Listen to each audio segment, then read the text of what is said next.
నమస్కారం. భూమండలాధీశునికి, త్రిభువనపతికి, భూతనాథునికి, సర్వభూత సమ ప్రవృత్తికి మహాశివరాత్రి సందర్భంగా మహా నీరాజనం.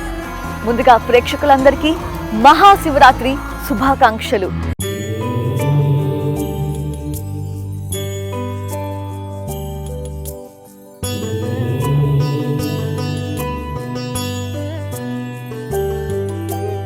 అద్భుత విగ్రహ అమరాధీశ్వర అగణిత గుణగణ అమృత శివ. ప్రకృతితో మమేకమైన ప్రణవనాద స్వరూపమే పంచభూతాధారుడైన పరమేశ్వరుడు. జటాజూటం నుండి ప్రవహిస్తున్న గంగాజలంతో నిత్యం అభిషేకించబడుతున్న లింగ స్వరూపుడైన జంగమయ్యను సిరిసి పట్టణ సమీపంలో ప్రవహిస్తున్న శాల్మలా నదిలో మనసా వాచ వీక్షిద్దాం రండి.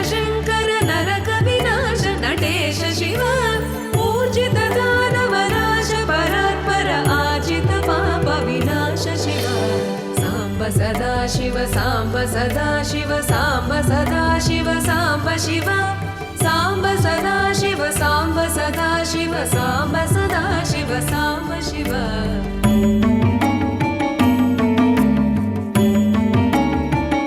అపర్ణ సమేతుడైన జటాధరుడి చిద్విలాసానికి సాక్షిభూతమైన నదీ పరివాహక ప్రాంతమే సిరిసి. ప్రచండ తాండవుడైన పరమేశ్వరుడు మలయ మారుతంలా భక్తులను పరవశింపచేసే శోభాయమానమైన ప్రదేశమే సహస్రలింగ. దట్టమైన అరణ్యాల నడుమ శాల్మలా నది ఒడ్డున స్వామి కొలువై ఉన్న మహిమాన్విత దృశ్య కావ్యం. ప్రకృతి శోభకు ఆనవాళ్లైన సహస్రలింగాల స్థల పురాణాన్ని ఇప్పుడు చూద్దాం. సహస్రలింగాలుగా సర్వేశ్వరుడు కొలువై ఉన్న క్షేత్రంలో అంజనిపుత్రుడి తోక వెంట్రుకలే శివలింగాలుగా వెలిసాయని చారిత్రక కథనం. కురుక్షేత్ర యుద్ధానంతరం రాజసూయ యాగాన్ని తలపెట్టిన కృష్ణుడు పుష్పం మృగాన్ని యాగస్థలానికి తీసుకురమ్మని పాండవులకు సూచిస్తారు. ఇందుకు సన్నద్ధుడైన భీముడు పుష్పం మృగమును అన్వేషిస్తూ మహేంద్రగిరికి ప్రయాణమయ్యాడు. మార్గమధ్యంలో దారంతా విస్తరించి ఉన్న హనుమంతుని తోకను దాటడంలో విఫలమయ్యాడు. అనంతరం తన వృధా ప్రయాసను విడిచి తోకను ఎత్తి దారిని విడువమని హనుమంతుణ్ణి వేడుకున్నాడు. భీముని ప్రయాణానికి కారణం తెలుసుకున్న హనుమంతుడు ఇక మీదట ఎటువంటి అవాంతరాలు రాకుండా ఉండటానికి తన తోక వెంట్రుకలను భీముడికిస్తాడు. పవనపుత్రుడికి కృతజ్ఞతలు తెలిపి మరల ప్రయాణాన్ని కొనసాగించిన భీముడు మహేంద్రగిరి చేరుకుని పుష్పమృగాన్ని యాగస్థలానికి రమ్మని అభ్యర్థిస్తాడు. మనోవేగంతో అనుసరిస్తానని, విఫలమైతే తిరిగి మహేంద్రగిరి చేరుకుంటానన్న పుష్పమృగం షరతును ఆంజనేయ తోక వెంట్రుకలు ఉన్నాయన్న నమ్మకంతో భీముడు అంగీకరిస్తాడు. సిరిసి పరిసర ప్రాంతమైన ఉప్పినంగడి చేరుకోగానే పుష్పమృగ వేగాన్ని చేరుకోవటం అసాధ్యమని తెలుసుకున్న భీముడు ఆంజనేయ తోకలోని 1000 వెంట్రుకలను అక్కడి నదిలో పడవేశాడు. అనంతరం ఒక్కో వెంట్రుక ఒక్కో శివలింగంగా వెలసింది. ప్రతి లింగాన్ని పూజించిన తరువాతే పుష్పమృగం తన ప్రయాణాన్ని కొనసాగించింది.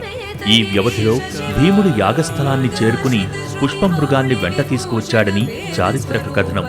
ఈ విధంగా 1000 శివలింగాలు అక్కడ వెలసాయిని స్థల పురాణం చెబుతోంది. ఇక్కడ సహస్రలింగ అంట చెప్తారు. దీన్ని శాల్మలా నదీ తీరంలో ఉంది.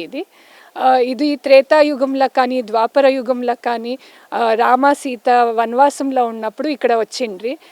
ఇంకా ఇది పాండవులు కూడా ఇక్కడ వచ్చిండ్రి వనవాసంలో ఉన్నప్పుడు. అందుకోసము ఈ స్థానానికి అంత విశేషం ఉంది. ಮತ್ತು ఇక్కడ సహస్రలింగాలు చూడొచ్చు మీరు. ఎక్కడ చూస్తే అక్కడ లింగం కనబడుతుంది మీకు. స్నానమైన ఇంకా మేము పూజ చేసి భక్తిని ఇంకా వేడుకుంటే ఇక్కడ మాకు ఏం కావాలనో అది దక్కుతుంది. చాలా విశేషంగా ఉండే స్థానము. ఫారెస్ట్లో ఉండే కాబట్టి ఇది ఇంకా పవిత్రమైన స్థానము అని అనిపించుకుంటుంది.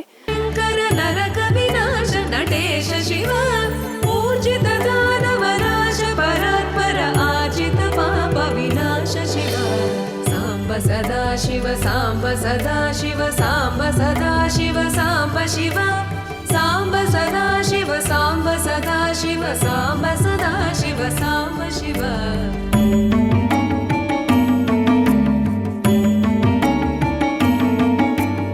ఋగ్వేద శ్రుతి మౌళి విభూషణ రవిచంద్రాగ్ని త్రినేత్ర శివ. రూపమనాది ప్రపంచ విలక్షణ తాప నివారణ తత్వ శివ.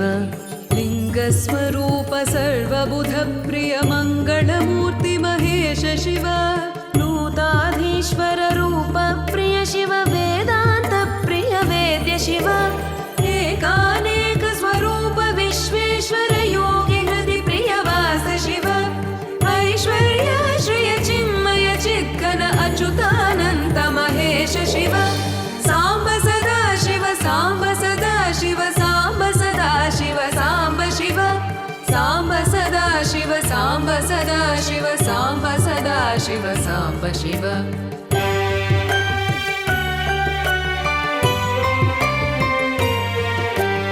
ओंकार प्रिय उरग विभूषण हेंकारादि महेश शिव औरसलालित శాల్మలా నది ఒడ్డున కొలువై ఉన్న సహస్రలింగాలు శిల్పులు చెక్కిన శిల్పకళా నైపుణ్యం కాదు, గంగమ్మ ఒడిలో సహజ సిద్ధంగా ఏర్పడినవి కావటమే ఈ సహస్రలింగాల ప్రత్యేకత. శివలింగాలతో పాటు నందీశ్వరుడు కూడా ఇక్కడ కొలువై ఉన్నాడు. ఈ నదీ పరివాహక ప్రాంతంలో అడుగు పెట్టగానే అనేక నంది విగ్రహాలు మనకు దర్శనమిస్తాయి. స్థానికుల కథనం ప్రకారం ఈ సహస్రలింగాలకు మరో స్థల పురాణం ప్రాచుర్యంలో ఉంది. అదేంటో ఇప్పుడు చూద్దాం. 16వ శతాబ్దంలో సిరిసిని పరిపాలించిన సోండరాజు అగసప్ప నాయక్ సంతానం కోసం రాజపురోహితుని సూచన మేరకు సహస్రలింగాలను చెక్కించాడని స్థానిక కథనం. సహస్రలింగాలతో పాటు ప్రతి శివలింగానికి ప్రతిముఖంగా నందులను సైతం చెక్కించారు. స్వామి దయతో పుత్ర సంతానాన్ని పొందిన సిరిసి ప్రభువు శివరాత్రి మహోత్సవాలను ఘనంగా జరిపించాడు. అప్పటి నుండి ప్రతి ఏటా మహాశివరాత్రి రోజున ఇక్కడ భక్తులు ఉత్సవాన్ని నిర్వహిస్తారు. ఇదే ప్రదేశంలో ఒక పెద్ద రాయి మీద దీనికి సంబంధించిన శాసనాలను దర్శించవచ్చు. ఈ శాసనాలు ಪ್ರಾಚೀನ ಕನ್ನಡతో ಪಾಟು ತೆಲುಗು ಲಿಪಿ ಸಮ್ಮಿಳಿತಂగా ఉండటం ವಿಶೇಷಂ. ಸೋದೆ ಅರಸು ಅರಸಪ್ಪ ನಾಯಕ ಅಂತ ಅವರಿಗೆ ಮಕ್ಕಳಿಲ್ಲದಿದ್ದ ಕಾರಣ ಇಲ್ಲಿ ಸ್ವರ್ಣವಲ್ಲಿಯಲ್ಲಿ ಅವರಿಗೆ ಗುರುವಾಕ್ಯವಾಗಿ ನೀವು ಇಲ್ಲಿ ಹೋಗಿ ಈಶ್ವರವನ್ನು ಪ್ರತಿಷ್ಠಾಪನೆ ಮಾಡಿದರೆ ನಿಮಗೆ ಮಕ್ಕಳಾಗುತ್ತೆ ಅಂದಾಗ ಅವರು ಇಲ್ಲಿ ಬಂದು ಪೂಜೆ ಪುನಸ್ಕಾರ ಮಾಡಿದ್ದಕ್ಕೆ ಅವರು ಸಂತತಿಯನ್ನು ಪಡೆದರು ಅಂತ ನಂಬಿಕೆ ಇದೆ. ಹಾಗೆ ಇಲ್ಲಿ ಸಂತತಿಯಲ್ಲಿ ಇಲ್ದಿದ್ದವರು ಬಂದು ಇಲ್ಲಿ ಪೂಜೆಯನ್ನು ಮಾಡಿ ಹರಕೆ ಮಾಡ್ಕೊಂಡು ಹೋದರೆ ಅವ್ರಿಗೆ ಸಂತತಿ ಆಗುತ್ತೆ ಅಂತ ನಂಬಿಕೆ ಇದೆ. ಹಾಗೆ ಇದು ಪವಿತ್ರವಾದ ಸ್ಥಳ. ನಾವು ವರ್ಷನೂ ಬಂದು ಇಲ್ಲಿ పూజ పునస్కారం ಮಾಡ್ಕೊಂಡು ಹೋಗ್ತೇವೆ. సిరిసి సమీపమైన ఉప్పినంగిడిలోని సహస్రలింగాలు నది దిగువ ప్రాంతంలో ఉండటమే కాకుండా వర్షాకాలంలో అధిక భాగం ఈ నదీ ప్రవాహంలో కప్పివేయబడి ఉంటాయి. ఫిబ్రవరి నుంచి మే వరకు నదీ జలాల ఉధృతి తక్కువగా ఉండటం కారణంగా ఈ సహస్రలింగాలను దర్శించుకోవటానికి ఇదే అనుకూలమైన సమయంగా చెప్పుకోవచ్చు. అసలు సహస్రలింగాలను ఎలా చేరుకోవాలి, సందర్శకుల తాకిడి ఏ విధంగా ఉంటుంది, అలానే సిరిసి చుట్టుపక్కల గ్రామాలకు వారధిగా ఉన్న హ్యాంగింగ్ బ్రిడ్జ్ విశేషాలను కూడా ఇప్పుడు చూద్దాం. శివ రూపమనాది ప్రపంచ విలక్షణ తాప నివారణ తత్వ శివ లింగ స్వరూప సర్వబుధ ప్రియ మంగళమూర్తి మహేశ శివ నూతాధీశ్వర రూప ప్రియ శివ వేదాంత ప్రియ వేద్య శివ ఏకానేక స్వరూప విశ్వేశ్వర. எல்லாருக்கும் வணக்கம். நாங்கள் தமிழ்நாட்டிலேருந்து வரோம், சென்னையிலேருந்து வரோம். இந்த ஆத்மலிங்கேஸ்வரர் கோயிலுக்காக வந்தோம். நாங்கள் அருமையாக இருக்குது இங்கே. நேச்சர் கண்டிப்பாக நேச்சராக இருக்குது. அது நீங்கள் வந்து பார்க்கும்போது தான் அதனுடைய அனுபவம் தெரியும். இங்கே மட்டும் தான் இதுதான் இங்கே தான் பார்க்க முடியும். இதை விட்டு காம்போடியாவில் இருக்குதுங்களா, ஒன்றும் நாங்கள் அங்கெல்லாம் போகல. இதான் முதல்ல ఆరంభించారు. సిరిసి చుట్టుపక్కల గ్రామాలకు వారధిగా ఉన్న ఈ హ్యాంగింగ్ బ్రిడ్జ్ ద్వారానే ఇక్కడ ప్రజలందరూ వారి వారి రాకపోకలు సాగిస్తూ ఉంటారు.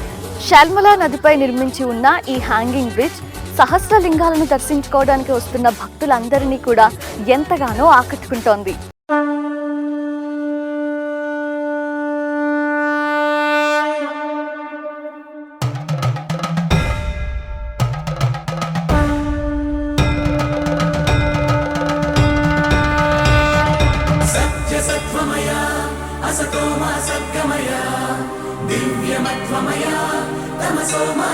కర్ణాటక రాష్ట్రానికి చెందిన ఉత్తర కన్నడ జిల్లా సిరిసికి 14 కిలోమీటర్ల దూరంలో ఉన్న ఉప్పెనంగడిలోని శాల్మల నది ఒడ్డున సహస్రలింగాలు కొలువై ఉన్నాయి. లింగరూపధారుణ్ణి దర్శించటానికి ముందుగా హుబ్లీ చేరుకోవాల్సి ఉంటుంది. తెలుగు రాష్ట్రాల నుంచే కాకుండా భారతదేశ నలుమూలల నుంచి హుబ్లీ చేరుకోవటానికి బస్సు, రైలు మార్గాలతో పాటు విమాన సేవలు కూడా అందుబాటులో ఉన్నాయి. హుబ్లీ నుంచి సహస్రలింగాలు చేరుకోవటానికి అనేక బస్సులు అందుబాటులో ఉంటాయి. హుబ్లీ ఎయిర్పోర్ట్ నుండి క్యాబ్ సర్వీసులు అందుబాటులో ఉన్నాయి. హుబ్లీ నుంచి 110 కిలోమీటర్ల దూరంలో ఉన్న సిరిసికి సుమారు 2 గంటల ప్రయాణం. సహస్రలింగాల సందర్శనం అనంతరం పలువురు హ్యాంగింగ్ బ్రిడ్జిపై నుండి ప్రకృతి దృశ్యాలను వీక్షిస్తారు. नमस्कार, मी महाराष्ट्र पुणेमधून आलेली आहे. मी सहस्त्रलिंग पाहायला इकडे कर्नाटकात फर्स्ट टाईम आले. खूप छान आहे. मला पाहून खूप भारी वाटलं. खूप सगळं नदीमध्ये पाणी स्वच्छ छान लिंग आहेत सगळे आणि हे ऐकून होते मी खूप वर्षापासून, पण आज पाहायचा योग आला. खूप छान वाटलं. खूप भारी. థ్యాంక్ సహస్రలోచనుడైన సర్వేశ్వరుడు మధుకేశ్వరుడిగా కొలువై ఉన్న క్షేత్రం వనవాసి. సిరిసి సహస్రలింగాల నుంచి 24 కిలోమీటర్ల దూరంలో ఉన్న మధుకేశ్వర ఆలయం 5వ శతాబ్దంలో నిర్మించబడిన అతి పురాతన శైవ క్షేత్రం. పూర్వం కన్నడిగుల రాజధానిగా విరాజిల్లిన వనవాసిలో కొలువై ఉన్న మధుకేశ్వరుని విశేషాలను ఇప్పుడు చూద్దాం. పశ్చిమ కనుమల్లోని దట్టమైన అడవుల నడుమ నిర్మింపబడ్డ ఒక పురాతన ఆలయ పట్టణం వనవాసి. ఈ క్షేత్రం ఉత్తర కన్నడ జిల్లా వార్ధా నది ఒడ్డున చారిత్రక శిల్పకళా వైభవానికి సాక్ష్యంగా ఉంది. వన అంటే అడవి, వాసి అనగా వసంతం. అడవిలో వికసించిన నిత్యనూతనమైన వసంతమని అర్థం. అప్పటి కదంబ సామ్రాజ్యంగా పేరుగాంచిన వనవాసిలోని మధుకేశ్వర ఆలయం శైవులకు పరమ పవిత్రమైన పుణ్యక్షేత్రం. ఈ ఆలయ నిర్మాణంలో నమూనాలు, చెక్కడాలు ప్రత్యేక శైలితో ఆశ్చర్యాన్ని కలిగిస్తాయి. నటరాజుగా స్తుతించబడే ఈశ్వరుని నాట్యమండపమైన త్రిలోక మంటపమును ఏకశిలతో చెక్కటమే కాకుండా భూమి, స్వర్గం, పాతాళ లోకాల నమూనాలను చిత్రీకరించారు. దశాబ్దాల నాటి శిల్పకళా వైభవానికి మధుకేశ్వర ఆలయం తార్కాణం. పచ్చదనాన్ని పరుచుకున్న ప్రకృతి శోభ, దట్టమైన అరణ్యాలు, పరిమళాలను పంచే లోయలు, ఏకశిలగా మలచిన నందన్న విగ్రహం, త్రినేత్రుని ఆరాధనకై నిలిచిన త్రిలోక మండపం, అర్ధ శరీరుడిగా సాక్షాత్కరించే గణపయ్య, పరమేశ్వరుడి కంఠాభరణమైన నాగేంద్రుని శిల్పం, చరిత్రకు సజీవ సాక్ష్యమైన శిలాఫలకం, అమర శిల్పి జక్కన్న ప్రతిభకు తార్కాణం. వెరసి వనవాసి క్షేత్రం. వనవాసి అనగానే భక్తులకు ముందుగా స్ఫురణకు వచ్చేది ఏకశిలగా మలిచిన 7 అడుగుల నంది విగ్రహం. బసవన్నతో పాటు త్రిలోక మండపాన్ని కూడా ఏకశిలతోనే తీర్చిదిద్దారు. ఈ క్షేత్రంలో లంబోదరుడు అర్ధ శరీరంతో విగ్రహ రూపంలో భక్తులకు దర్శనమిస్తారు. మిగతా సగభాగం వారణాసిలో ఉందని భక్తుల నమ్మకం. శైవ క్షేత్రమైన వనవాసిలో కొలువై ఉన్న నరసింహస్వామి విగ్రహం శివకేశవులు ఒక్కటేననే భావనకు ప్రతీకగా నిలుస్తుంది. 5 పడగల నాగేంద్రుని శిల్పం 2వ శతాబ్దానికి చెందిందిగా శిలాశాసనంపై లిఖించబడింది. ఈ క్షేత్రంలోని శిలాశాసనాల ఆధారంగా రాణి శివస్కంద నాగశ్రీ మూల విగ్రహాన్ని ప్రతిష్ఠించినట్టు చారిత్రక కథనం. ఈ ఆలయంలో నందీశ్వరుడు ఎడమ కంటితో మహాదేవుని, కుడి కన్నుతో పార్వతీదేవిని వీక్షిస్తున్నట్టు తీర్చిదిద్దటం ఓ విశిష్టత. ప్రతి ఏటా కదంబోత్సవం సందర్భంగా యక్షగానం, సంగీత ప్రదర్శనలు, శాస్త్రీయ నృత్య రూపకాలతో సాంస్కృతిక మహోత్సవం నిర్వహిస్తారు. సిరిసి నుంచి 40 కిలోమీటర్ల దూరంలో భైరవేశ్వర శిఖరం నెలకొని ఉంది. ఈ భైరవేశ్వర శిఖరాన్ని చేరుకోవాలి అంటే 500 మీటర్ల వరకు, అంటే 1/2 కిలోమీటర్ వరకు కూడా నడక మార్గంలో ప్రయాణం చేయాలి. యోగ నిద్రలో నిత్య తపస్విగా చిద్విలాసమును చిందించే లయకారుడు లింగ స్వరూపుడిగా సేద తీరుతున్న రహస్య పర్వతం భైరవేశ్వర శిఖరం. ఆకాశ హర్మ్యాన్ని అందుకున్నట్లుగా భ్రమింపజేసే ఈ పర్వతంలో చుట్టూ గాఢాంధకారం అలుముకున్న గుహ లోపలి శివలింగంపై మాత్రం నిత్యం వెలుతురు ప్రసరించడం నేటికి చిదంబర రహస్యమే. స్వయంగా శివుని జటాజూటం నుండి ప్రవహిస్తున్న జలధారే నిత్యం శివలింగాన్ని అభిషేకిస్తుంది అని భక్తుల ప్రగాఢ విశ్వాసం. ఇంతటి మహిమాన్వితమైన భైరవేశ్వర శిఖర స్థల పురాణాన్ని ఇప్పుడు చూద్దాం. స్వయంభువుగా వెలసిన శివలింగంతో ఆధ్యాత్మిక శోభను సంతరించుకున్న భైరవేశ్వర శిఖరం సిరిసికి 40 కిలోమీటర్ల సమీప ప్రాంతమైన భైరవకోనలో ఉంది. నవదుర్గల ప్రతీకగా అవతరించిన చంద్రిక అమ్మవారి కాంస్య విగ్రహం భైరవకోనలో ప్రధాన ఆకర్షణ. సహజ సిద్ధంగా ఏర్పడ్డ విభూతి జలపాతాలు మరో ఆకర్షణ.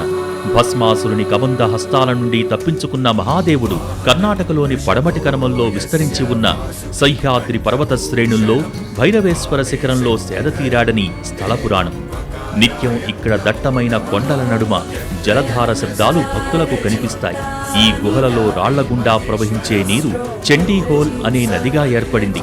ఈ పవిత్ర పుణ్యనదిలో స్నానమాచరిస్తే ఎటువంటి అనారోగ్యమైనా మాయమవుతుందని భక్తుల నమ్మకం. సిరిసికి 18 కిలోమీటర్ల దూరంలో ఉన్న గుడ్నాపూర్ బంగరేశ్వర ఆలయ ప్రాంగణంలో మనమున్నాం. అగ్నిహోత్రుడైన సదాశివుడు గంగమ్మ ఒడిలో సేద తీరుతున్న అరుదైన అద్భుతం బంగరేశ్వర ఆలయం. ఆలయం లోపలికి అడుగు పెట్టగానే మన అడుగుల శబ్దానికి అనుగుణంగా ప్రతిస్పందించే జల శబ్దం సహజ సంగీతంలా అలౌకిక భావాన్ని కలిగిస్తుంది. ఒకప్పటి కదంబ సామ్రాజ్యం, ప్రస్తుత కర్ణాటకను పరిపాలించిన రవివర్మ బంగరేశ్వర ఆలయాన్ని 5వ శతాబ్దంలో నిర్మించారు. గుడ్నాపూర్ నది మధ్య భాగంలో నిర్మించిన ఈ ఆలయం నిత్యం జలధ్వనితో ప్రతిధ్వనించే శబ్దతరంగాలు భవబంధహరుణ్ణి స్తుతిస్తున్నట్టుగా అనిపిస్తుంది. అరణ్యాల నడుమ నది మధ్య భాగంలో ఉన్న ఆలయ నిర్మాణ శైలి భక్తులను అమితంగా ఆకట్టుకుంటుంది. శ్రావ్యమైన స్వరఝరిలో వీరభద్ర అవతారమైన బంగరేశ్వర ఆలయ దర్శనం అచంచలమైన మానసిక నిశ్చలతను కలిగిస్తుంది. సిరిసికి 30 కిలోమీటర్ల దూరంలో ఉన్న ఉంచలి జలపాతం ప్రకృతి సౌందర్యానికి ప్రతీకగా నిలుస్తుంది.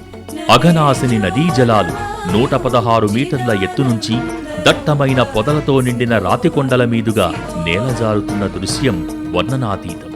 300 మెట్లతో 500 మీటర్ల పొడవున నిర్మించిన వ్యూ పాయింట్ను చూసి తీరాల్సిందే. సంసారహారి గజజనదారుడైన రుద్రుడు వీరభద్రుడిగా, బంగరేశ్వరుడిగా, భైరవేశ్వరుడిగా, లింగరూపధారునిగా, మధుకేశ్వరుడిగా బహుముఖ అవతారాలలో సహ్యాద్రి పర్వత శ్రేణుల్లో కొలువై నిత్యం శివనామ స్మరణ మంత్రోచ్చారణతో ఆధ్యాత్మిక శోభని సంతరించుకున్న శైవ క్షేత్రాల దర్శనం మిమ్మల్ందరినీ కూడా అలరించిందని ఆకాంక్షిస్తూ మహాశివరాత్రి పర్వదిన శుభాకాంక్షలు.